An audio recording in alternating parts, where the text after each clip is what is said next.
할렐루야. 서로 축복 인사 나누겠습니다. 하나님 은혜가 함께 하시기 바랍니다. 반갑습니다.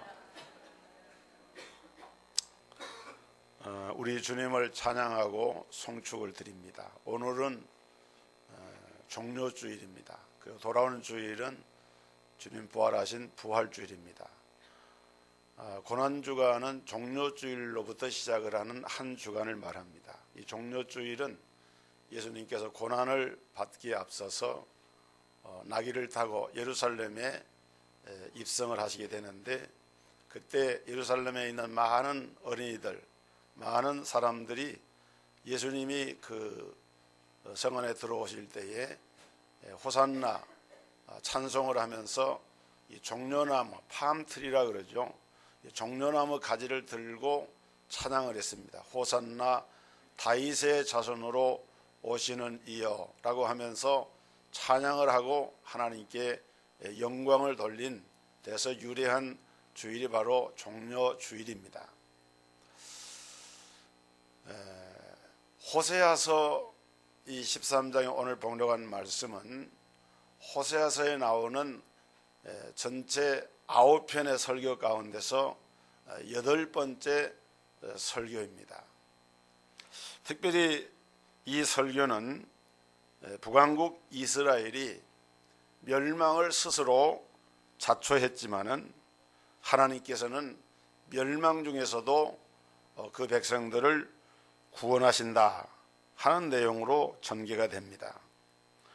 호세아 선지자는 이스라엘 백성들이 자멸의 길로 걸어가는 것에 대해서 매우 가슴 아프게 생각하면서 너희가 회개하면 언제라도 구원해 주시니까 회개하고 돌아오라는 메시지를 증거를 합니다. 그러나 이스라엘 백성들은 계속해서 완강하게 하나님의 말씀을 거부하게 됩니다. 그래서 결국 이스라엘은 다가오는 이 멸망을 피할 길이 없게 됩니다. 그들에게는 왕이 있었지만은 그 왕이 그들에게 아무런 도움이 되지 않았습니다. 호세아서 13장 11절 말씀 보면은 오늘 봉독할 말씀이죠. 내가 분노함으로 내게 왕을 주고 진노함으로 패하였노라 그랬습니다. 우리가 성경에서 보면은 하나님께서 이스라엘에게 이 왕을 주셨는데 그것은 하나님의 뜻이 아니었고 또 하나님이 그때 별로 기뻐하지 않으셨습니다. 사무엘 선지자 때 있는데 이스라엘 백성들이 주변국들과 비교를 하면서 우리에게도 왕을 달라고 요청을 할 때에 하나님께서는 굉장히 섭섭하게 여기셨어요. 왜냐하면 이스라엘의 왕은 하나님이 친히 왕이 되시는 거예요. 그런데 하나님이 그들의 왕으로 그들을 통치하고 다스리고 계심에도 불구하고 또 다른 왕을 달라고 하니까 이스라엘 백성들에 대해서 하나님이 굉장히 서운케 생각을 하셨습니다.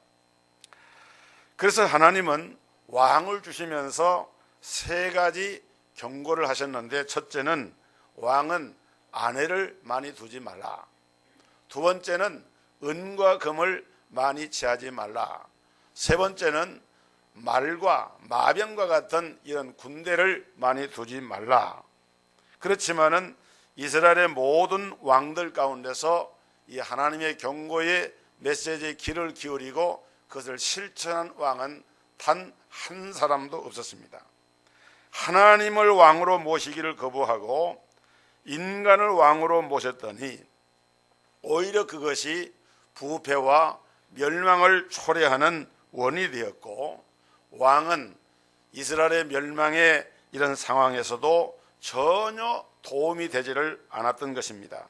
결국 북왕국 이스라엘은 주전 722년에 저 북쪽에 있는 아수리의 살만 에스라고 하는 왕으로부터 침입을 받아가지고 그 왕국은 무너지게 되고, 왕과 그리고 이스라엘 백성들이 많은 사람들이 포로로 잡혀가게 되고 나라가 망하니까 결국 개인도 다 멸망을 당하게 되었습니다. 왜 그렇게 되었느냐?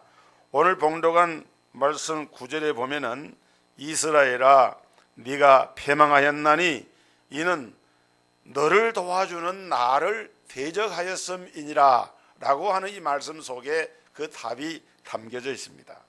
그래서 저는 오늘 이 말씀을 중심으로 이 말씀이 주는 세 가지 교훈을 여러분과 함께 나누고자 합니다. 첫째로, 죄는 모든 것을 파괴하는 능력이 있다 하는 사실을 이 말씀은 교훈을 합니다. 한번 따라 합시다. 죄는 모든 것을 파괴하는 능력이 있다.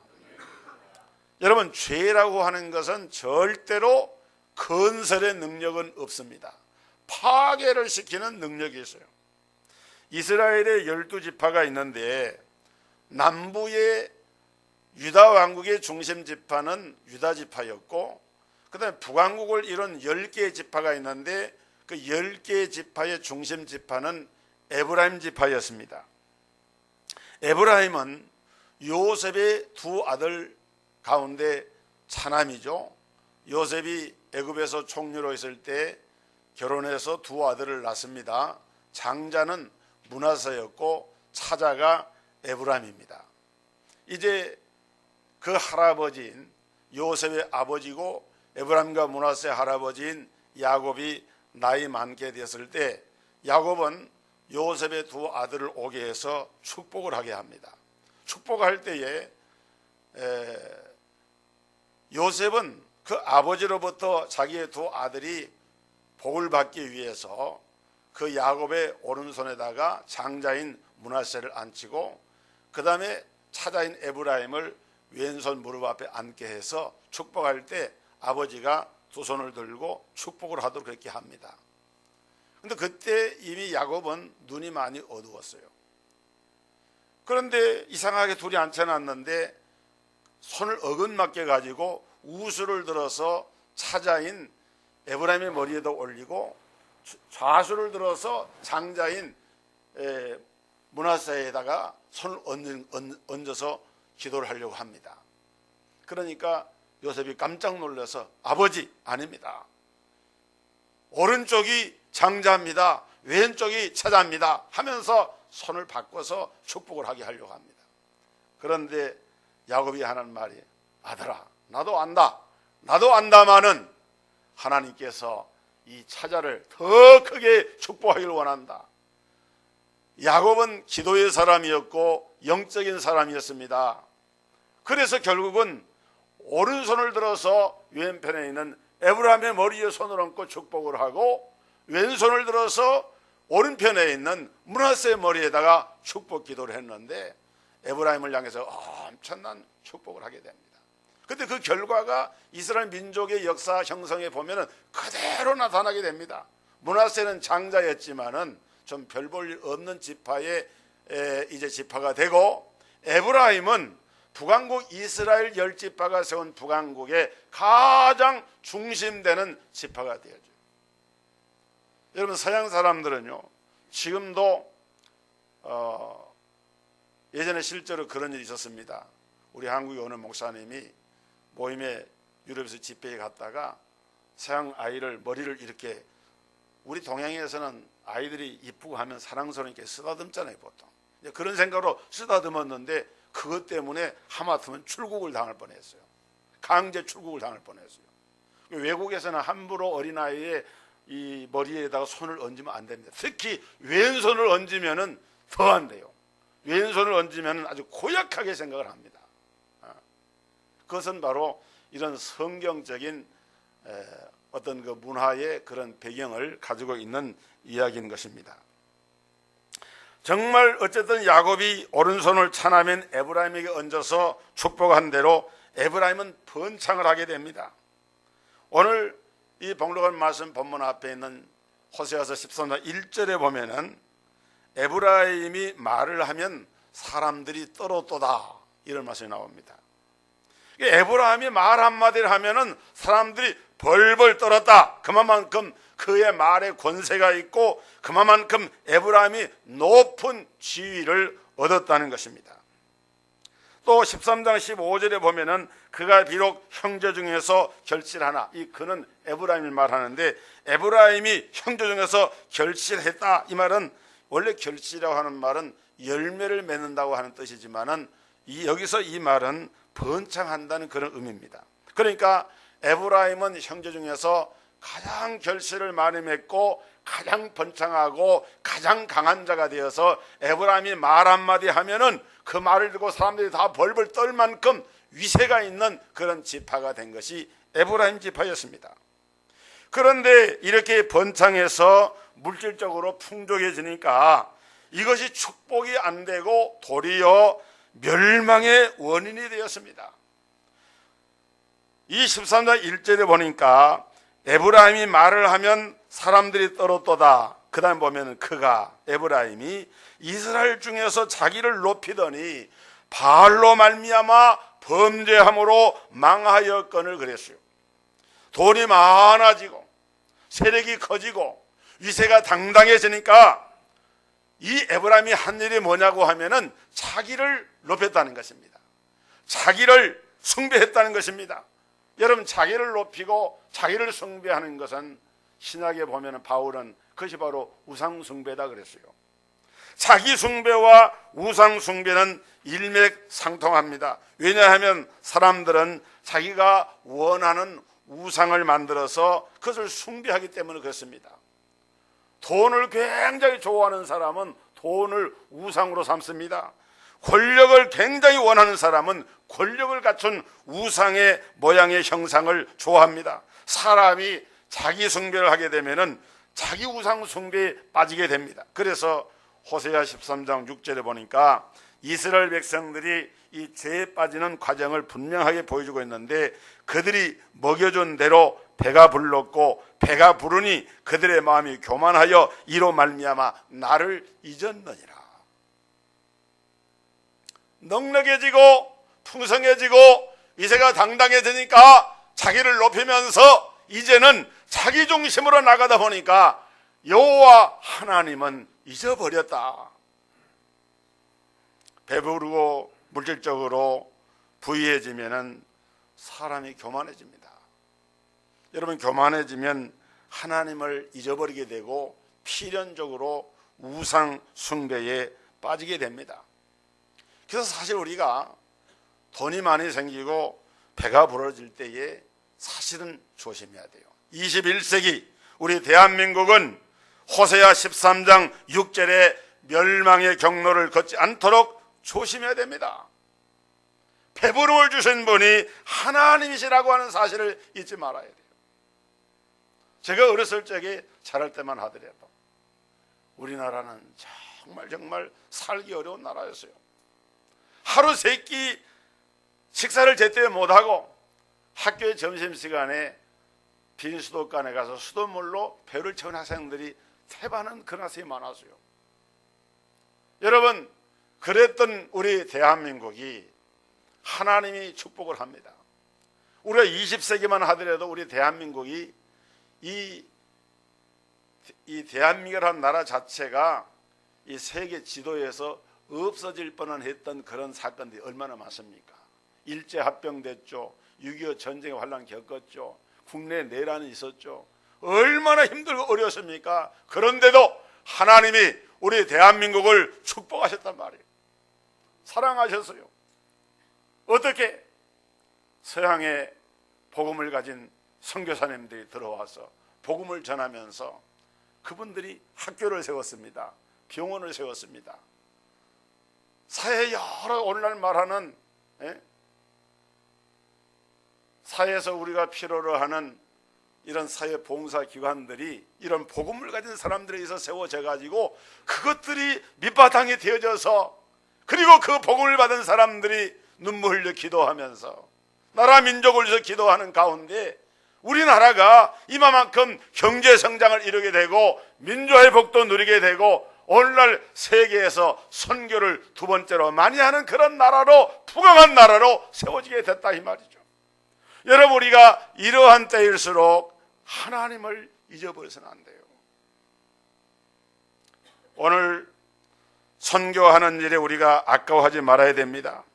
왜냐하면 우리도 선교를 받을 때 우리가 무슨 대가를 지불하고 받은 것이 아닙니다. 거저 받았어요. 공짜로 받았어요. 하나님의 은혜로 거저 받았던 것을 가지고 이제 우리가 한국교회가 정신을 바짝 차리고 세계를 향해서 아직도 복음을 듣지 못한 사람들을 향해서 선교사를 파송하고 후원하고 지원하고 돕고 물질과 기도로 협력하는 일이 얼마나 귀한 일입니까? 이런 것들을 망각하고 잊어버리면 이스라엘 백성들이 배가 부르니까 교만해져서 하나님을 잊어버리고 우상 숭배에 빠져서 멸망을 당한 것을 우리는 타산지석으로 삼아야 된다는 거예요. 할렐루야. 여러분, 우리 하나님은 이스라엘 백성의 죄를 낱낱이 다 기록을 해 놓으셨어요. 그래서 오늘 봉독한 본문 12절에 보면은 에브라임의 불의가 봉함되었다라고 하는 말은 편지를 쓰면은 편지에다가 풀을 붙여가지고 내용물을 집어넣은 다음에 어떻게 합니까? 거기에 딱 풀로 붙이잖아요. 이게 봉함하는 거예요. 그런 것처럼 이스라엘의 죄가 불의가 봉함되었고 그 죄가 저장되었나니 그랬습니다. 여러분, 이 말씀을 우리가 살펴보면 에브라임의 불의를 하나님이 다 저장해 놓으셨습니다. 그 죄를 다 기록으로 남겨두셨다는 거예요. 요한계시록 20장 12절에 보면 또 내가 보니 죽은 자들이 큰 자나 작은 자나 그 보좌 앞에 서 있는데 책들이 펴 있고 또 다른 책이 펴졌으니 곧 생명책이라 죽은 자들이 자기 행위를 따라 책들에 기록된 대로 심판을 받으니 그랬습니다. 여러분, 사람이 죄를 범하면은 구원받지 못한 사람들의 그 모든 죄가 하나님의 이 심판의 책에 낱낱이 다 기록이 된다는 거예요. 믿으시기를 주의 이름으로 축원합니다. 이게 성경에 있는 말씀이에요. 에브라임의 불의를 하나님이 봉함을 하고 그 죄를 저장했다 그랬습니다. 그런 일이 가능할까? 가능합니다. 여러분, USB라고 하는 게 있어요. 개인용 이 문서를 저장하는 그런 소도구죠. 조그만하지만은 거기다가 수백 권, 수천 권의 책도 저장을 할 수가 있습니다. 이 전능하신 하나님이 동영상으로 다 기록해 놓으시고 사람마다 저지른 죄를 비디오로 이렇게 보여주신다 그러면은 우리가 하나님 앞에 설 수 있는 사람이 아무도 없어요. 감사한 것은 우리 주 예수 그리스도께서 우리의 모든 죄를 그러기 때문에 한 몸에 지시고 그 죄의 문제를 해결하기 위해서 십자가에 달리셔서 피를 흘리시고 죽으신 다음에 십자가상에서 하신 말씀이 요한복음 19장 30절에 보니까 내가 다 이루었다. It is finished. 내가 다 끝내버렸다. 여러분, 우리 믿는 성도들에게는 더 이상 죄의 문제를 가지고 고민할 필요가 없어진 것이 그리스도 예수 안에서 그 믿음으로 말미암아 사함받고 의롭게 된 줄 믿으시기를 주의 이름으로 축원합니다. 성찬은 바로 그 주님의 나를 위해 흘리신 피와 나를 위해 찢기신 그 몸을 내가 기념하면서 하나님께서 내게 이 은혜를 주신 것을 감사합니다 하고 받는 것이 성찬이에요. 그런데 여러분, 가끔 밤에 잠잘 때 꿈을 꾸다 보면은 옛날에 지은 죄가 이렇게 떠올라서 밤에 막 쫓겨다니는 그런 꿈을 꿀 때가 있죠. 그래서 마귀가 우리 전에 지은 죄 복사본을 가지고 딱 와가지고 내미는 겁니다. 원판은 없어져 버렸어요. 원판은 누가 없애버렸느냐? 예수 그리스도가 십자가상에서 피 흘려 죽으심으로 내가 다 끝내버렸다. 원판을 없애버리기 때문에 마귀가 와서 내미는 것은 복사본인데 이건 증거 자료가 안 되는 거예요. 할렐루야. 믿으시기를 주의 이름으로 축원합니다. 하나님께서 예수님을 믿는 사람의 죄는 기억조차 하지 아니하시고 바다 깊은 곳에 죄를 던져버려서 아무도 찾을 수 없도록 기억조차 아니하시고 도말해 버리시고 우리 하나님께서 이런 놀라운 은혜를 베풀어 주셨다고 성경은 증거를 하고 있는 겁니다. 여러분, 죄는요 하나님을 나의 대적자로 만듭니다. 오늘 봉독한 본문 7절 8절에 보면은 표범이 나옵니다. 암사자가 나옵니다. 새끼 잃어버린 곰이 나옵니다. 그들이 너희 염통을 찢어내고 한다는 거예요. 여러분, 저는 그 동물의 왕국 같은 그런 동물 프로그램을 기회가 있으면 자주 봅니다. 즐겨 보는 편인데, 꼭 맹수들이 사냥을 하면은 그 자기가 사냥한 그 짐승의 그 염통을 꺼내 가지고 그것부터 막 꺼내 가지고 먹어요. 왜냐하면 그게 부드러우니까. 마치 하나님은 새끼 잃어버린 곰이 얼마나 맹수입니까? 여러분, 표범이 얼마나 날쌔입니까? 사자가 얼마나 맹수입니까? 마치 그런 짐승처럼 사자나 표범이나 암사자나 들짐승과 같은 이런 무서운 존재들처럼 하나님께서 죄에 대해서 그렇게 다루신다는 거예요. 하나님께서 이렇게 죄인을 향한 대적자가 된다는 것입니다. 일본 사람들은 쓰나미를 굉장히 무서워합니다. 미국 사람들은 허리케인을 굉장히 무서워합니다. 왜냐하면 한 번 허리케인이 불어오면 거대한 집들도 막 공중에 날아가 버리니까. 그런데 이스라엘 사람들이 무서워하는 것이 있는데, 허리케인도 아니고 쓰나미도 아니고 동풍입니다. 이 동풍은 저 아라비아 사막에서부터 오는 바람인데, 이 바람이 불면은요 식물들이 다 죽습니다. 이 바람이 불면은 나만 아는 생명체가 없어요. 그래서 이 동풍을 무서워하는데, 여기 보니까 3절에 보면은 이러므로 그들은 아침 구름 같으며 쉬 사라지는 이슬 같으며 타작마당에서 광풍에 날리는 쭉종이 같으며 굴뚝에서 나가는 연기 같으리라. 여러분, 모아두었던 은금, 보화, 안개처럼 다 사라져버리고, 죄로 인하여서 하나님의 심판이 임하게 되면은 염통이 찢기는 짐승처럼 자기가 소중하게 간직히 했던 것 전부 다 없어버리는, 그만큼 죄의 무서운 결과를 말씀을 하고 있어요. 그런데 중요한 것은 이 모든 이 파괴와 이 멸망은 스스로 자초한 것이다, 이렇게 말씀을 합니다. 누가 파괴와 멸망을 주는 것이 아니라 인간이 스스로 이것을 자초했다. 호세아 13장 9절 말씀을 영어 성경인 킹 제임스 버전으로 보면은 이렇게 번역을 합니다. 이스라엘아, 네가 네 자신을 스스로 파괴하였다. 멸망이라고 하는 것은 스스로 자초를 한 거예요. 여러분, 아담이 에덴 동산에서 하나님의 금하신 선악과를 먹음으로 그는 대표성의 원리에 의해서 인류의 대표로서 선악과를 먹음으로 하나님 앞에 이제 불순종한 그 죄가 인류에게 오게 되고, 그 아담의 범죄한 결과로 모든 사람은 아담 안에서 원죄를 가지게 됩니다. 어떤 분들은 이런 얘기를 하면은 실감이 안 난다 그래요. 아담이라고 하는 사람이 어떤 사람인지 모르지만은 그 사람이 지은 죄하고 나하고 무슨 상관이 있냐는 거예요. 여러분, 그러나 대표성의 원리라고 하는 게 이런 겁니다.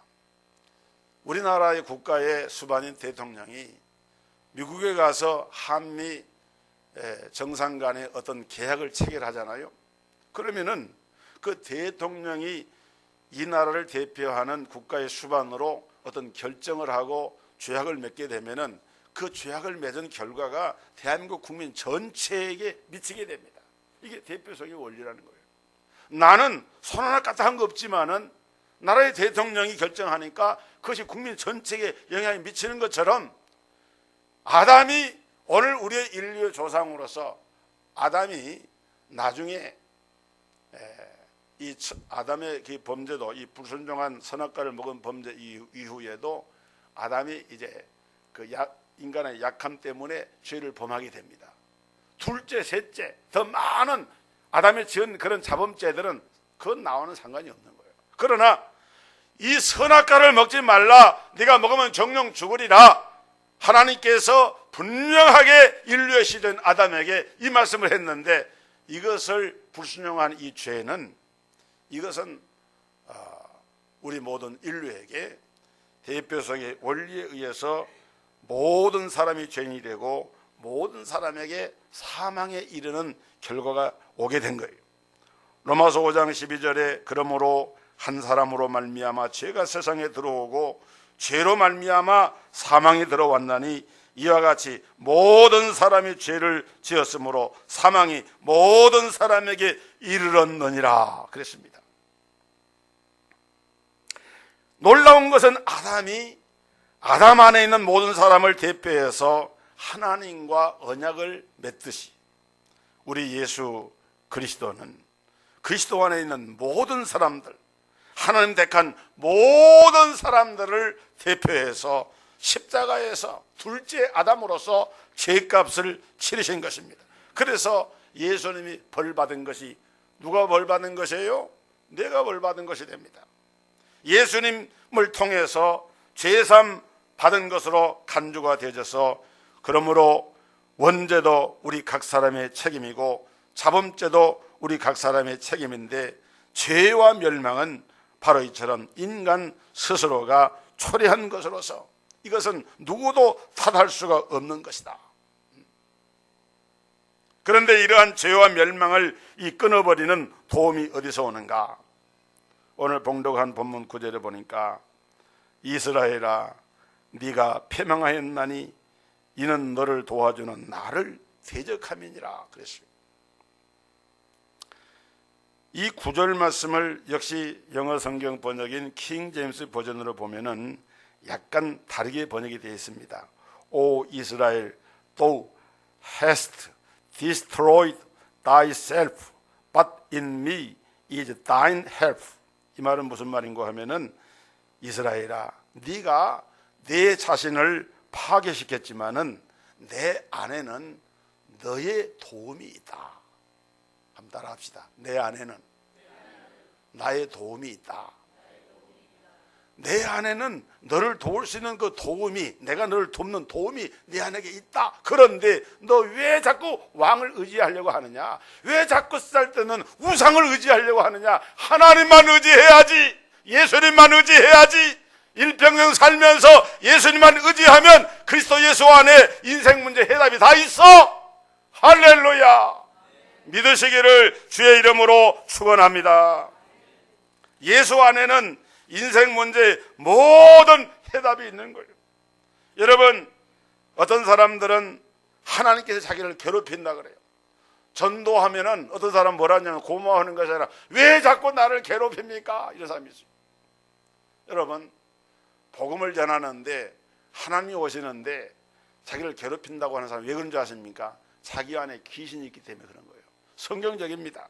마태복음 8장 29절에 이에 그들이 소리질러 이르되 하나님의 아들이여 우리가 당신과 무슨 상관이 있나이까? 때가 이르기 전에 우리를 괴롭게 하려고 여기 오셨나이까? 왜냐하면 귀신 들린 사람은 복음이 오게 되면은, 예수님이 오게 되면은 그걸 기뻐하는 것이 아니라 자기를 괴롭게 온다고 생각하는 거예요.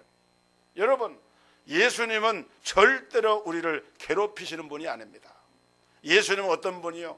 내 안에는 너희를 향한 나의 도움이 있다. 내가 너희를 구원한다. 멸망할 수밖에 없는, 죄로 인해서 패망할 수밖에 없지만은, 그러나 하나님의 구원이 나에게 있다. 나를 믿으라. 내게 오면 내 인생 문제 해답이 있다. 할렐루야.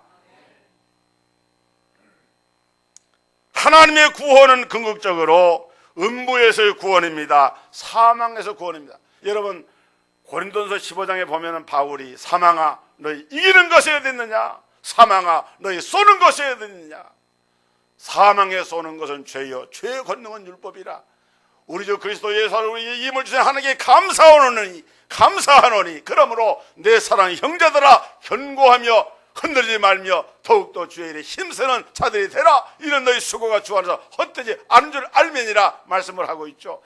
여러분, 사망아 너희 이기는 것이 어디냐? 이 바울이 한 말인데, 이 말을 어디서 이걸 인용한 거냐면 이 호세아 오늘 봉독한 이 본문에서 인용한 거예요. 내가 그들을 수월의 권세에서 속량하며 사망에서 구속하리니 사망아 내 재앙이 어디 있느냐, 수월아 내 멸망이 어디 있느냐, 뉘우침이 내 앞에서 숨으리라. 오늘 14절에 보면은 하나님의 구원의 역사 앞에 사망이 들어와서 도망간다는 거예요. 수월의 음부의 권세가 도망간다는 거예요. 모든 인생 문제가 해결된다는 거예요. 오늘 이 축복이 우리 성도들에게 임하기를 주의 이름으로 축원합니다. 호세아라고 하는 이 말은 예수님이라고 하는 말과 똑같은 말입니다. 호세아라고 하는 이 말은 히브리어로 호세아지만은 헬라 말로 하면은 예수님이라는 말과 같은 말이에요. 그래서 호세아라고 하는 말은 여호와는 나의 구원자, 예수님이라고 하는 말은 자기 백성을 저희 죄에서 구원할 자, 그 의미가 똑같은 말입니다. 거기 호세아는 예수님의 구원을 보여주는 선지자입니다. 단 죽기 5초 전이라도 정말 그 사람이 예수님을 믿으면은 죄사함 받고 천국에 가는 것을 믿으시길 바랍니다. 오늘 하나님께서 항상 여러분과 함께 하시고 여러분과 동행하셔서 멸망 중에도 구원을 이루시는 이 축복을 누리시기를 주의 이름으로 축원합니다. 거룩하신 하나님,